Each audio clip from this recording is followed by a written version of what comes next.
And right now we are following developments in the investigation into the controversial shooting death of an unarmed teen in Sanford.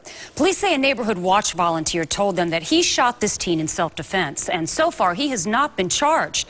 The Seminole County State Attorney's Office announced this case will go to a grand jury on April the 10th. And tonight the FBI is stepping in to investigate. Plus, protests are growing around the state demanding the arrest of George Zimmerman. And now we're getting details about the call Trayvon Martin made to his 16-year-old girl shortly before his death.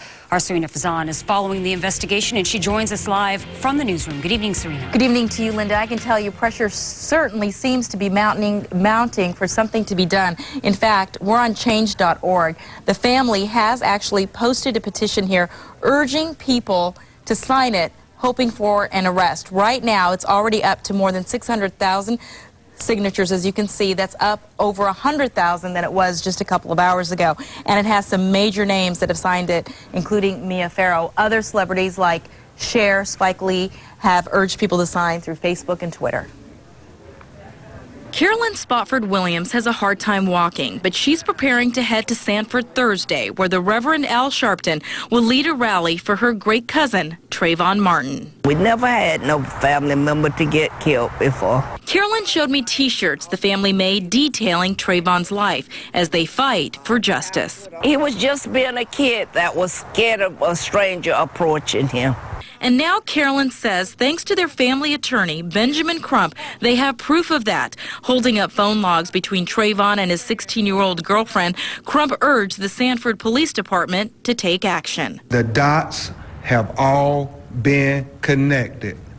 Arrest George Zimmerman for the killing of Trayvon Martin in cold blood today. Police insist they do not have probable cause, but Crump says these calls are all the evidence they need. Phone calls Crump claims the police missed in their initial investigation. She completely blows Zimmerman's absurd self-defense claim out of the water. Crump says the logs show the teens were on the phone as Martin was heading back to his father's girlfriend's home in a gated community in Sanford. The 16-year-old, who is not being identified, relayed to Crump what happened minutes before the shooting. He said his man was watching him, so he put his hoodie on. She claims Trayvon was cornered and she heard. Asking the man. Trayvon said, what you following me for? And the man come and said, what you doing around here? Somebody push Trayvon because the head said this down. Crump believes the calls will fuel even more protests.